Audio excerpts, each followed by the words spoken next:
행복입니다. 만남은 행복입니다. 소명은 행복입니다. 셋째 주까지 달려봤고 오늘 넷째 주에는 감사는 행복입니다. 여러분, 감사하는 사람들의 특징을 보면 얼굴이 여러분 행복하게 보입니다. 여러분, 많은 것이 갖고 있어서 행복하게 보이는 것이 아니라 늘 마음속에 감사의 마음을 갖고 살아가는 사람들, 그러나 늘 불평이 있는 사람들은 행복함이 없습니다. 사람은 행복해서 감사하는 것이 아닙니다. 감사하기 때문에 여러분 행복해지는 것입니다. 모든 삶의 관계 가운데 감사합니다, 좋습니다, 하나님의 은혜입니다 라는 분들은 이런 그 얼굴이 행복해 보이는 것입니다. 행복은 감사하는 사람들의 것이라고 아리스토텔레스가 이야기를 했습니다. 여러분, 탈무드에 보면 이 세상에서 가장 지혜로운 사람이 누구인가, 가장 강한 사람은 누구인가, 가장 행복한 사람은 누구인가에 대해서 이렇게 기록을 했습니다. 이 세상에서 가장 지혜로운 사람은 어떠한 상황과 여건 가운데서도 배움의 자세를 잃지 않는 사람, 늘 배우려고 하는 사람이 가장 지혜로운 사람입니다. 그러면 가장 강한 사람은 자신과의 싸움에서 이긴 사람입니다. 여러분, 자기와의 싸움에서 이긴 사람이 가장 강한 사람이요, 가장 행복한 사람은 지금 이 모습 이대로 감사하며 사는 사람이 가장 행복한 사람입니다. 감사의 분량만큼 행복의 분량도 함께 한다는 것입니다. 감사한 만큼 행복해지는 것입니다.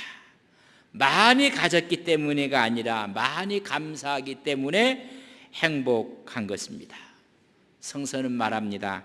데살로니가전서 5장 16절과 18절에 항상 기뻐하라, 쉬지 말고 기도하라, 범사에 감사하라. 이것이 그리스도 예수 안에서 너희를 향하신 하나님의 뜻이니라.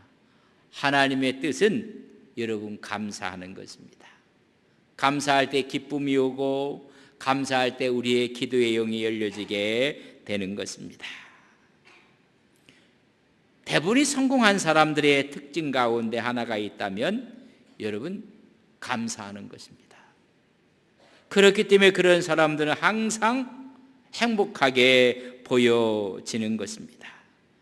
행복지수가 높은 사람들이 있어요. 대부분이 감사지수가 높은 사람들입니다. 이런 사람들은 얼굴이 이렇게 여러분 평안하고 행복해 보이는 것입니다. 감사할 때 우리의 마음이, 우리의 심령이 여러분 펴지게 됩니다. 낙하산과 얼굴은 펴져야 사는 것입니다. 여러분, 사람의 얼굴을 볼 때 얼굴 활짝 핀 분들을 보면 여러분 감사지수가 높은 사람들입니다. 여러분, 행복하기를 원하십니까? 여러분, 감사하십시오. 조그만 일에도 감사하고 어떤 일에도 감사하고. 여러분, 감사라는 단어는 think, 생각한다에서 온 말입니다. 조금만 생각만 해도 여러분 감사가 나오는 것입니다. 어느 분들이 감사할 일이 없다고요? 아닙니다. 여기 지금 앉아서 예배를 드린다는 이 자체가 여러분 축복이고 감사인 것입니다.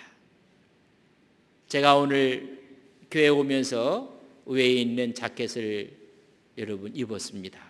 저는 입을 때마다 얼마나 감사한지 모릅니다. 저는 오십견이 2번 왔습니다. 미국에 있을 때는 너무 심하게 와서 옷을 입을 수가 없었습니다. 도와줘도 옷 입기가 힘들었습니다. 이곳 안동에 와서도 오십견이 와서 누군가가 이렇게 도와주면 그때는 처음에 온 때보다 좀 수월하게 옷을 입을 수가 있었습니다. 여러분, 옷 하나만도 내가 입는다는 걸 한번 생각해 보셨습니까?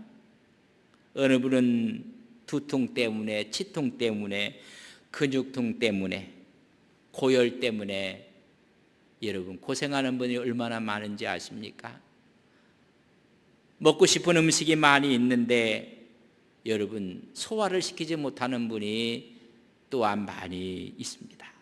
조금만 생각해 보면 모든 것이 감사합니다. 이런 감사의 의식이 흘러가는 때 여러분 우리 마음속에 행복이 찾아오는 것입니다. 우리가 말하는 것, 의식하는 것, 이 모든 것들은 생각하는 것은 의식의 흐름으로 에너지가 되는 것입니다. 여러분 우리가 감사할 때 여러분 긍정적인 언어를 쓰고 생산적인 언어를 쓰고 살리는 언어를 쓸 때 여러분 우리에게 행복이 다가오는 것입니다. 근데 많은 사람들이 부정적인 언어를 사용하고 오히려 부정적인 생각을 하게 되고 그러면 우리가 불행해지는 것입니다. 의식의 흐름을 통해서 우리가 주위에 있는 모든 생각들과 사건들을 끌어오게 되는 법칙을 끌어다님의 법칙이라고 합니다. 비슷한 것끼리 끌어온다는 뜻입니다. 마음속에 많이 생각하는 것이 곧 나에게 들어온다는 것입니다. 여러분 논다 번의 시크릿이라는 책이 있습니다. 이 책의 핵심은 끌어당김의 법칙입니다. 뭔가를 생각하면 그 일이 실제적으로 일어날 가능성이 높다는 것입니다. 여러분 그래서 이것을 끌림의 법칙, 끌어당김의 법칙이라고 했습니다. 이틀 전에 신문에서 난 기사의 내용입니다. 소설가였던 아내가 자기 남편을 사살하고 말았습니다. 근데 그는 소설가였는데 그가 쓴 소설의 제목들을 보면 잘못된 남편, 마음의 지옥, 잘못된 경찰관, 또한 그의 소설에 남편 죽이는 법. 여러분 이게 소설 제목입니다. 이 소설을 썼던 낸시 크램튼 브로피가 여러분 자기 남편을 죽이고 말았습니다. 남편 죽이는 법이라는 책에서 이런 글이 나옵니다. 남편을 살해하는 경우 부인은 살인 혐의를 받을 수밖에 없다. 따라서 부인은 치밀하고 냉철하고 교활하게 해야 한다는 것이 소설에 나오는 여러분 구절입니다. 그 구절처럼 치밀하고 냉철하고 교활하게 자기 남편을 죽입니다. 여러분 우리가 언어를 쓰고 글을 쓰고 그 의식이 에너지가 돼서 여러분 자기 남편을 살해하고 말았습니다. 흔적을 남기지 않기 위해서 총기를 살 때 여러분 부품별로 사서 그것을 조립을 합니다. 카메라가 없어야 되고 증인이 없어야 되고 그래서 사람을 죽이는 내용들을 기록하고 있습니다. 또한 소설에 보면 그에게 보험금을 타는 내용이 나옵니다. 자기 남편을 죽이고 며칠 만에 보험금을 신청한 사실이 드러나고 말았습니다. 10개의 사망보험금을 들고 납부했습니다. 그렇게 풍족한 살림이 아니었음에도 불구하고 10개의 사망보험금을 들어 우리나라 돈으로 거의 18억이 넘는 돈을 여러분 보험금으로 타게 되는 이야기가 사실처럼 소설에 있는 내용이 현실처럼 그에게 일어나고 말았습니다. 살인 혐의로 기소될 예정이라는 지난 금요일 날 신문 기사 내용이었습니다. 우리가 생각하는 것을 자석처럼 주위에 있는 모든 걸 다 끌어들이는 것입니다. 낸시는 그의 글처럼 죽음을 죽이는 살인을 실천하고 말았습니다. 여러분 우리의 생각을 어떻게 생각을 가느냐에 따라서 인생의 행불행이 결정이 되는 것입니다. 인생을 바꾸고 싶다면 여러분 생각을 바꾸어야 합니다. 이런 이야기를 합니다. 지금 당신이 생각하는 그 생각은 앞으로 당신의 모습을 보여주고 있다. 아브라함 링컨은 나이가 40이 되면 자기 얼굴에 책임을 지라고 했습니다. 어떤 생각을 하고 어떤 언어를 사용해갖고 어떤 모습이 있는가는 자기가 말한 대로 생각한 대로 그 의식이 자기의 모습에서 나타난다는 것입니다. 끌어당김의 3단계 공식이 있습니다. 여러분 자석처럼 금속 조각을 끌어다니듯이 우리의 의식이 우리의 생각이 끌어다닌다는 것입니다. 첫 번째 단계는 원하는 것을 정의하라. 두 번째는 원하는 것에 집중하라. 세 번째 단계는 믿으라는 것입니다. 오늘 이 낸시의 글에서 남편 죽이는 법에 대한 소설을 썼던 이 작가는 자기가 원하는 것은 돈이었습니다. 10개의 사망보험금을 들어놓았습니다. 두 번째 단계는 원하는 것에 집중하는 것입니다. 남편을 죽이기 위한 모든 계획들을 여러분 집중했습니다. 그리고 세 번째 단계는 믿어라. 완전 범죄를 여러분 그려가며 믿은 것입니다. 이것은 부정적인 예를 지금 말씀드린 것입니다. 그렇다면 긍정적인 것도 마찬가지입니다. 원하는 것을 정의하고 그것을 집중하고 믿으라는 것입니다. 이스라엘 백성들이 40년 동안 광야를 지나서 요단강을 건너 여리고에 들어가게 됩니다. 그들이 처음에 원했던 것은 여리고성을 점령하는 것입니다. 저 여리고성이 무너져야 되는 것입니다. 거기에 대해서 집중하며 침묵하며 하루에 한 바퀴씩 기도하며 돕니다.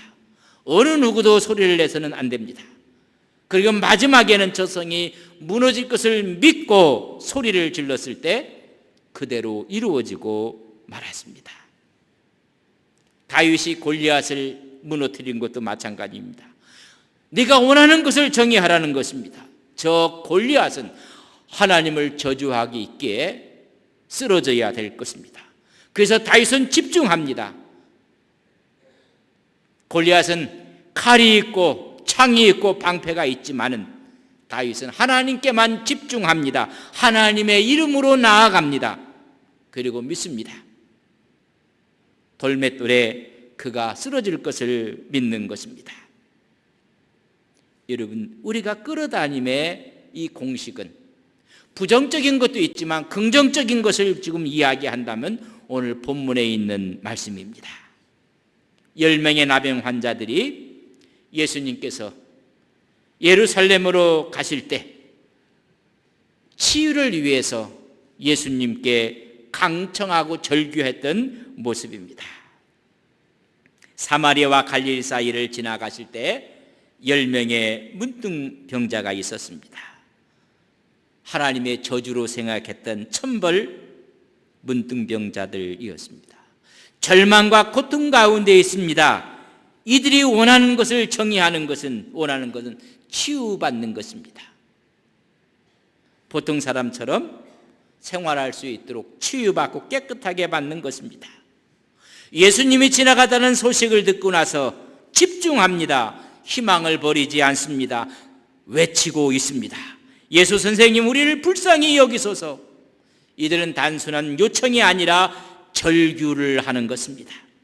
믿음의 호소를 하고 있습니다. 병을 고쳐주실 분은 주님밖에 없다는 것입니다. 이때 우리 주님께서 말씀합니다. 가서 제사장들에게 너희 몸을 보이라. 치유와 깨끗함을 제사장들로 인해서 확인받으라는 것입니다. 그들은 의심하지 않고 순종하며 제사장 앞으로 걸어갑니다. 믿은 것입니다. 그래서 모든 사람이 다 깨끗함을 받았습니다. 기적을 체험하게 된 것입니다. 이때 두 가지 반응이 오늘 성경에서 말씀해 주고 있습니다. 10사람이 다 깨끗함을 받고 너무 기쁘고 감사해서 하나님께 영광 돌린 사람은 그 중에 딱 한 사람입니다. 하나님께 영광 돌릴 뿐만 아니라 예수님께 나와서 엎드려 감사한 사람은 사마리아인이라고 말씀하고 있습니다. 그때 우리 주님께서 오늘 보면 17절에 보면 예수께서 대답하여 이르시되 10사람이 다 깨끗함을 받지 아니하였느냐? 이 9은 어디 있느냐? 감사를 잃어버린 9에 대한 이야기입니다. 한 사람이 감사를 했습니다. 그 사람은 사마리아 사람이었습니다. 이 사람에게 우리 주님께서 19절에 말씀합니다. 그에게 이르시되 일어나 가라, 내 믿음이 너를 구원하였느니라 하시더라. 구원의 축복을 받게 되었습니다. 육체의 질병만 치유된 것이 아니라 영혼의 병까지 치유되고 영혼이 구원받고 제 문제가 해결되고 하나님의 자녀가 되고 아브라함의 자녀가 된 것입니다. 여러분, 사마리아인은 죄인 취급받았습니다. 원래 사마리아인들은 배교했고 우상을 숭배한 죄로 인해서 유대인들에게 개 취급을 받았던 사람들입니다. 늘 죄의식 가운데 구원 가는 거리가 먼 사람들로 생각하고 말았습니다. 그러나 그가 감사할 때 네가 구원받았음을 선포했습니다. 여러분, 진정한 행복이 어디 있습니까? 복이 어디 있습니까? 로마서 4장 7절과 8절에 보면 이런 말씀을 했습니다. 불법의 사함을 받고 죄가 가리어짐을 받는 사람은 복이 있고 주께서 그 죄를 인정하지 아니하실 사람은 복이 있도다 함과 같으니라. 요 말씀을 공동번역에서는 이렇게 번역을 했습니다. 7절입니다. 하나님께서 잘못을 용서해 주시고 죄를 덮어두신 사람은 행복하다. 여러분, 사마리아는 늘 죄의식 속에 살고 있었습니다. 감사할 때 이 죄의식으로부터 하나님께서 그를 벗어나게 하고 그 죄를 덮어주셨습니다. 8절에 보면 공동번역, 주께서 죄 없다고 인정해 주시는 사람도 행복하다. 오늘 한 사람이 와서 하나님께 감사함으로 그가 행복했다고 말씀을 해주고 있습니다. 감사한 사람, 구원을 받고 죄 용서를 받은 사람, 그 사람은 행복한 사람인 것입니다. 오늘 이 말씀은 예화가 아닙니다. 우리 주님께서 많은 예화를 말씀하셨습니다. 오늘 이 말씀은 실화입니다. 일어난 사건에 대한 이야기입니다. 이 말씀을 통해서 하나님이 우리에게 주시고 싶은 말씀이 있는 것입니다. 그 중에 첫 번째는 은혜 받은 자가 많으나 감사하는 자가 적다는 것입니다. 은혜 받은 사람은 많으나 행복한 사람은 적다는 것입니다. 여러분, 하나님께 은혜를 받고 하나님께 치유를 받았는데 감사하는 사람이 없다는 것입니다. 10사람이 치유를 받았는데 9병 각자 흩어져 갔고 감사한 사람은 한 사람입니다. 이 말씀은 이 시대에 감사가 인색해진 우리의 시대를 고발하고 있는 것입니다. 받은 것에 비해서 감사가 없다는 것입니다. 10번 은혜를 받으면 한 번 정도 감사할 정도라는 것입니다. 우리 자신의 고통과 아픔과 우리의 요구에 대해서는 아우성 치듯이 크게 소리를 지르지만은 받은 바 은혜에 대해서는 무감각하고 오히려 감동받지 못한다는 것입니다. 두 번째는 타성에 젖은 사람은 감사하지 않는다는 것입니다. 오늘 16절에 보면 예수의 발 아래에 엎드려 감사하니 그는 사마리아 사람이라. 여러분, 감사한 사람은 유대인이 아니었습니다. 9명은 유대인이었습니다. 입만 열면 하나님을 자랑했고 선민이라고 자랑했던 사람들입니다. 유명무실한 신앙의 허상을 보여주고 있습니다. 믿음을, 주님에 대한 사랑을, 열정을 잃어버린 신앙인들의 모습입니다. 오래 믿은 사람들의 모습을 질타하고 있습니다. 신앙이 종교가 돼서 타성에 젖어버리고 말았습니다. 감사할 줄 모르는 종교인들이 되고 말았습니다. 요한계시록에 보면 7교회에 보낸 편지 가운데 에베소 교회에 보낸 편지가 있습니다. 그의 행위와 그의 수고와 그의 인내가 너무나 귀하고 아름다웠습니다. 그러나 내가 한 가지 책망할 것이 있다고 했습니다. 요한계시록 2장 4절에 보면 그러나 너를 책망할 것이 있나니 너희 처음 사랑을 버렸느니라. 여러분, 처음 사랑, 감사함을 버린 것입니다. 사랑의 감격을 버렸습니다. 감사의 마음을 버렸습니다.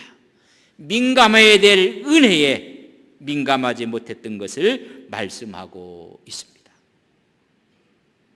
오늘 이 사실적인 실화에서 주고 싶었던 세 번째가 바로 감사하는 마음을 주고 싶은 것입니다.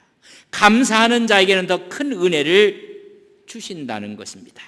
9명은 육체의 질병을 치료받았을 뿐입니다. 그러나 감사한 한 사람은 육체의 질병뿐만 아니라 그의 영혼의 구원까지 얻게 되었습니다. 많은 사람들이 은혜 받은 자는 많지만은 감사하는 사람이 적습니다. 오래 믿는 성도들의 신앙에 타성에 젖어서 감격과 감사를 잃어버렸다는 것입니다. 그러나 감사하는 자에게는 더 큰 축복을 내려주시는 행복이 있다는 것입니다. 감사함으로 행복한 사람의 모습을 보면 여러분 정말로 부정적인 언어가 없습니다. 부정적인 사고가 없습니다. 비판이 없습니다. 남의 탓도 하지 않습니다. 코로나19로 인해서 많이 어려움이 있었습니다. 2년 4개월 동안 고생했던 정은경 질병관리청장님이 이제 그 직을 내려놓게 되었습니다. 그러면서 우리에게 마지막 준 얘기가 있습니다. 의료진 덕분에 감사했고 국민 협조 덕분에 감사했고, 여러분 덕분이라는 이야기를 썼습니다. 여러분 아름다운 모습이요 행복한 태장의 모습입니다. 여러분 덕분입니다. 감사입니다. 그때 우리는 행복이 우리 마음속에 찾아오는 것입니다. 뉴턴의 운동법칙 가운데 작용과 반작용의 법칙이 있습니다. 운동의 제3법칙입니다. 제1법칙은 관성의 법칙이지만 3법칙은 작용이 있으면 반드시 반작용이 있다는 것입니다. 작용과 반작용은 동일 직선 위에 크기가 똑같은 것이 작용하면 방향만 다를 뿐이지 똑같이 여러분 반작용의 크기가 있다는 것입니다. 크기는 같되 방향만 다르다는 것입니다. 여러분 우리가 감사를 합니다. 그런 거기에 그 크기만큼 반작용의 행복이 찾아오는 것입니다. 감사의 분량만큼 행복의 분량도 같다는 것입니다. 여러분, 우리가 불평을 하면 반작용으로 불행한 일들이 생기게 되는 것입니다. 긍정적인 생각을 하고 우리가 감사를 하면 그와 정비례하게 우리는 행복해질 수가 있습니다. 그러나 부정적인 생각을 하고 부정적인 언어를 쓰고 부정적으로 보고 불평하게 되면 여러분, 똑같은 변화가 불평이라는 것이 다가온다는 것입니다. 여러분, 행복하고 싶습니까? 여러분, 감사하십시오. 상황과 여건을 통해서 우리가 하나님께 감사를 할 때 여러분, 자석처럼 우리 주위의 행복을 끌어안게 되는 것입니다. 기도의 맹점에 대해서 마지막으로 말씀을 드리고 설교를 마무리하려고 합니다. 기도라는 것은 원하고 바라고 간절히 구하는 게 우리의 기도일 수 있습니다. 왜 원합니까? 왜 바라고 있습니까? 왜 구하십니까? 여러분, 결핍 때문에 구하는 것입니다. 모자람 때문에 구하는 것입니다. 여러분, 구하는 것이 결핍이라면 결핍을 끌어당긴다는 것입니다. 기도는 열심히 하는데 어둡고 앞으로 나가지 못하고 매일 그 자리를 뱅뱅 도는 기도라는 것을 여러분 생각해 볼 때 여기에 끌어당김의 법칙에 여러분 주의해서 들으셔야 됩니다. 원하고 바라고 구하고 이건 다 결핍 상태이기 때문에 그런 것입니다. 그렇다면 그 기도는 결핍을 끌어당기고 마는 것입니다. 근데 기도할 때 찬양하고 감사하고 감격하고 그 기도는 여러분 행복과 감사를 끌어들이는 것입니다. 자석이 금속을 끌어당기듯이 바울은 감옥에 들어갑니다. 거기서 찬양하며 기도합니다. 거기서 감사하며 기도합니다. 스데반은 돌에 맞아 죽어갑니다. 그는 용서하며 기도합니다. 감사하며 기도합니다. 하나님의 영광을 찬양하며 기도합니다. 그의 얼굴은 천사의 얼굴처럼 변합니다. 우리 기도의 맹점 가운데 뭘 끌어안고 있습니까? 마음껏 감사하고 찬양을 하며 우리가 기도해야 돼. 하나님, 이만 해도 족합니다. 하나님, 이만 해도 감사합니다. 이것으로 하나님 족하며 감사하다고 나가는 것입니다. 바울은 감옥에 가서 기도하고 찬양하고 감사할 때 옥문이 열려져서 하나님의 구원의 역사를 체험하게 됩니다. 마태복음 13장 12절에 보면 무릇 있는 자는 받아 넉넉하게 되되 없는 자는 그 있는 것도 빼앗기리라. 무릇 있는 자, 감사하는 자는 더 많이 넉넉하게 받는 것입니다. 그러나 감사가 없는 자는 하나님이 주신 것까지도 빼앗기고 만다는 것입니다. 요셉은 어떠한 상황과 여건 가운데서도 감사의 언어를 사용했습니다. 훗날 힘이 생겨서 형들에게 복수할 수 있는 자리에 있을 때도 그의 언어는 사랑과 용서와 감사였습니다. 형님들이 나를 팔은 것이 아닙니다. 하나님이 형님보다 나를 앞서 보내신 것에 대해서 감사를 합니다. 그의 마지막은 총리가 됩니다. 어떤 것을 우리가 끌어다니고 있는지 여러분 기도할 때도 하나님 감사합니다. 여기까지 인도하신 하나님을 찬양합니다. 앞으로 내 생애를 주님께 맡깁니다. 여러분, 더 넉넉하게 주시는 하나님의 축복의 손길이 우리와 함께 할 것입니다. 그러나 이 감사가 없는 자들은 있는 것까지도 빼앗길 수 있다는 사실을 아셔야 됩니다. 우리는 잘못된 기도의 맹점에 속고 있는 것입니다. 하나님께 나가 감사하며 찬양하며 마음껏 하나님을 영화롭게 하는 기도하는 믿음의 종들이 되시기를 주님의 이름으로 간절히 축복합니다. 함께